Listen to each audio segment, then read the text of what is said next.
ഒട്ടും കയ്പില്ലാതെ നല്ല രുചിയോടെ പാവയ്ക്ക തോരൻ ഉണ്ടാക്കാം. അതെ, സത്യമാണ്. നമ്മൾ സാധാരണ പാവയ്ക്ക വാങ്ങിക്കാൻ തന്നെ മടിക്കാറില്ലേ? ഇഷ്ടത്തോടെ കഴിക്കുന്നവരും ഉണ്ട്. ഇങ്ങനെ പാവയ്ക്ക തോരൻ ഉണ്ടാക്കി നോക്കൂ.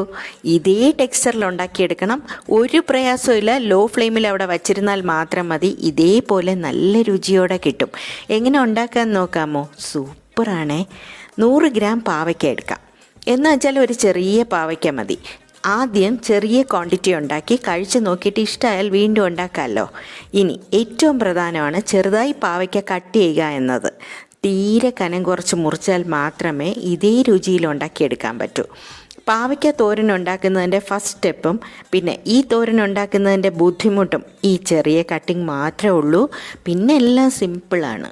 ഇനി തീരെ കനം കുറച്ച് മുറിച്ച പാവയ്ക്കയിലേക്ക് 1/2 ടീസ്പൂൺ മഞ്ഞൾപ്പൊടി, 1/2 ടീസ്പൂൺ ജീരകപ്പൊടി, 1 ടേബിൾ സ്പൂൺ മുളക് പൊടി, എരിവ് കുറച്ച് കൂടിയിരുന്നോട്ടെ, പിന്നെ പാകത്തിന് ഉപ്പ് കൂടെ ചേർത്തിട്ട് 1 സ്പൂൺ നാരങ്ങാനീരൻ, 2 സ്പൂൺ തൈര്, ഇത്രയും ചേർക്കണം. ഇനി ഇതെല്ലാം കൂടെ നന്നായി യോജിപ്പിക്കാം. ഇങ്ങനെ മാരിനേറ്റ് ചെയ്ത പാവയ്ക്ക 1/2 മണിക്കൂർ മാറ്റി വയ്ക്കാം. അതിനുശേഷം 2 സ്പൂൺ വെളിച്ചെണ്ണ ചൂടാക്കിയ ശേഷം കടുക് പൊട്ടിക്കാം. പിന്നെ 1 സ്പൂൺ ഉഴുന്ന് ചേർത്ത് നല്ല മണം വരുമ്പോൾ 3 ഉണക്കമുളക്, നിറയെ കറിവേപ്പിലയും ചേർക്കാം. ഇതിൻ്റെ എല്ലാം നല്ല മണം വരുമ്പോൾ 1 കപ്പ് ഉള്ളി, അതും ചെറുതായി ചോപ്പ് ചെയ്ത് തന്നെ ചേർത്ത് വഴറ്റി ഉള്ളി വാടി തുടങ്ങുമ്പോൾ നേരത്തെ മസാല പുരട്ടി വെച്ചിരിക്കുന്ന പാവയ്ക്ക ചേർക്കണം. ഉള്ളിയുടെ നിറം മാറല്ലേ.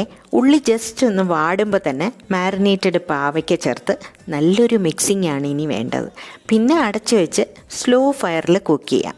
ഇടയ്ക്കിടയ്ക്ക് മാത്രം പാത്രം തുറന്ന് വഴറ്റി കൊടുക്കണം. അടിയിൽ പിടിച്ച് കരിയാതിരിക്കാൻ വേണ്ടി മാത്രം.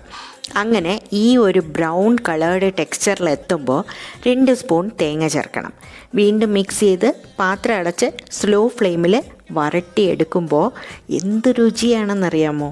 ചൂട് ചോറിൻ്റെ കൂടെ കഴിച്ച് നോക്കൂ. തീർച്ചയായും ഇഷ്ടമാവും. വീണ്ടും വീണ്ടും ഇങ്ങനെ ഉണ്ടാക്കി കഴിക്കുമെന്നത് ഉറപ്പാണ്.